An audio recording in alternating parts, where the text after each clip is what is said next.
Welcome to the StockMentor.com studios here in the beautiful Black Hills of South Dakota. I'm your stock mentor, Brian Johnson, and I'm making professional trading simple. And as we expected, another up day in the markets today on 9/11. As we pause to remember those who were involved in the tragic accident that happened when the two planes hit the building. Do you remember where you were? I remember where I was, sitting in front of my computer at work early in the morning, trying to figure out why the internet wouldn't come up. I was an IT guy at the time, and I was like, "Oh no, I'm gonna have to fix this internet now. What's going on? I wonder if there's a problem with the lines, or just could not get the internet. My homepage would not come up, and it was MSN. And so, obviously, eventually, it came up, and for obvious reasons, there was a bandwidth problem across the internet as people were trying to check the news and find out what was going on as the plane hit a building. So we all watched the news very quickly that morning and started to get a feel for what was going on. Everybody kind of thought it was an accident at first, and then of course the second plane hit, and it was at that point that everybody went, "Uh-oh, I don't think this was an accident." So anyway, we remember those people on 9/11, the planes that went down. And we did not see the markets necessarily crash today, and I didn't expect them to. I didn't think anything would happen on a 9/11 that would want to remind people going into a weekend about what had happened. Not like we need a market crash to remind us of that, but still, I would have figured that the markets would have wanted to be pretty subtle today, and we did see it. There wasn't a lot of volume in today's market action. Once again, for those of you just joining me and just coming over from YouTube and joining the site, I do have a weekly newsletter. It works similar. Matter of fact, it works just like this newsletter. It's a video that you watch, and I do it on Sunday, Monday, Wednesday, Friday. I do these every day except Saturday.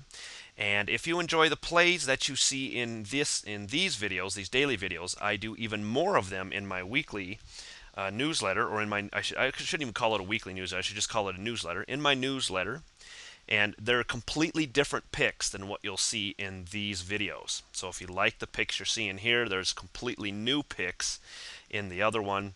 I've got some real babies that came out of that one this week too. That ended up being very, very good winners for people. And I also do intraday emails. I've been showing a couple of those lately for people that wanted to see them, so I'll do another one today just to show you briefly, again, kind of what was going on. That makes it like 3 days in a row, and I think people at this point should then kind of get the idea. But anyway, here it is. So this email was sent about an hour left in the day. This is 12:57 my time. I am in Mountain Time, so this was about 3 o'clock basically Eastern Time, an hour before coming into the last hour of the day. And anything can happen. We've been up every day this week, but I wouldn't be holding long over the weekend. So for all of you that are holding long over the weekend, not a strategy I would have done today. Nonetheless, we'll see what happens. The volume will more than likely be rather light into the close, and if we break up over the 1044-ish area, watch for a hammer or doji candle on the daily chart. Then I gave them some resistance and support levels in the last email of what to be watching for and what to be looking for if it breaks up and over those levels. So once again, if this is something that you guys can use in your trading, if it's something where you're able to watch the markets during the day, these are extremely useful. I also go into a lot more depth in my subscriber videos about what I'm thinking, what the markets are doing, kind of the movement behind it. I even get into a little bit of training occasionally on certain things, and that is all for a whopping $15 a month. It's a steal of a deal. So on to the markets. And here, as you see, we had a little bit of a pullback again, but nothing too big. Look what it did. It found support right here on the 20. This is the NASDAQ. We started out with the NASDAQ today, 60-minute chart. On the NASDAQ, as you can see, we moved down a little bit today, but we bounced right off the 20 moving average. So this worked as very good support today, heading back up. See what happens into next week. But so far, nothing's broken. We are very extended, but still nothing's broken. We are still in an uptrend, so be careful. Would not be wanting to be hold long over the weekend, but as such, if you are, you know what, we're still in an uptrend. So this, I guess, is for all practical purposes the time to be doing it. However, I am very cautious to the long side based on where we're at, and we can see where we're at here. Let's look at an NDX weekly. Yes, I will try again. Stock charts. And look what we did, 1685.46. I told you that we would see we would probably see some resistance right at the 1693 mark. That's precisely what we saw today.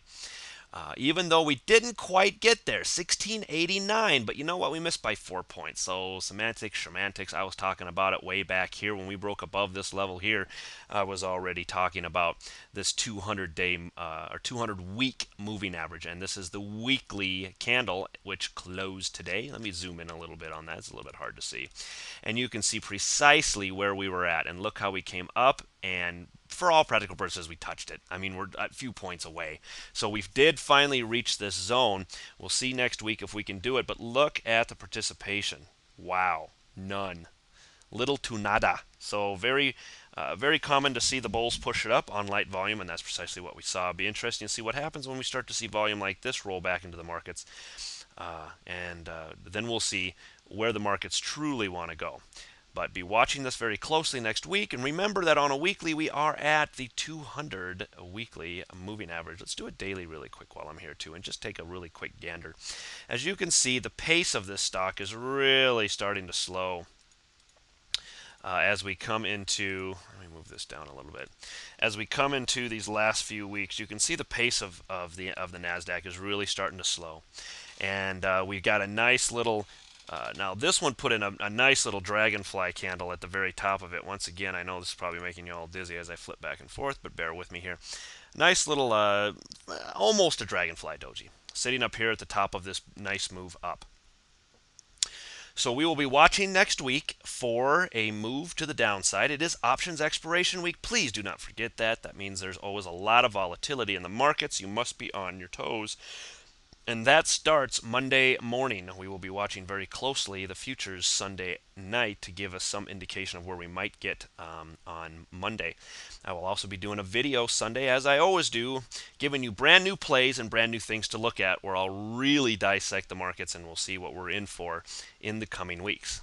So let's just blaze through this. Once again, same type of a look to the SPX, a move down, but this one didn't even make it back to the 20 period moving average on the 60-minute chart. We'll be watching that and watch for a break of that come Monday. On the daily chart, you can see we come right up to this resistance area I've had marked for quite a while. That's that 1050 area. 1044 to 1050 is what I was calling for as really staunch resistance. I expected a pullback at the 1044 to 1050 area, and I think we may end up seeing that. We won't know until we get confirmation. We did get a nice doji candle on the day, but we won't know if that's going to hold or if it's a reversal or if it's a continuation doji until next week. So we will be watching that closely Monday for signs of that. SPX on a weekly, still looking for maybe to hit this 1053.54 mark, which is the 50% retrace level of the entire large move. So call it 10. Above 1050, I'd say look for 1054 to become maybe the next 1054, 1055 to become the next resistance area. Looks like people are front running it. We got to 1048 today, and it looks like there might have been some selling coming into that. But once again, very light participation the entire week. So the bulls just having their way. The VIX on a daily. As you can see, we had a nice little candle put in here at the bottom. And look what it did to the weekly. I mentioned this yesterday. I said we are down to the 200, but it's not the weekly. The week is not over yet. And we could do what we saw last week, which was come down and make this little inverted hammer down here. And now we've got, it's not quite a hammer doji here, but still we've come quite a ways back up from where we were just a day ago.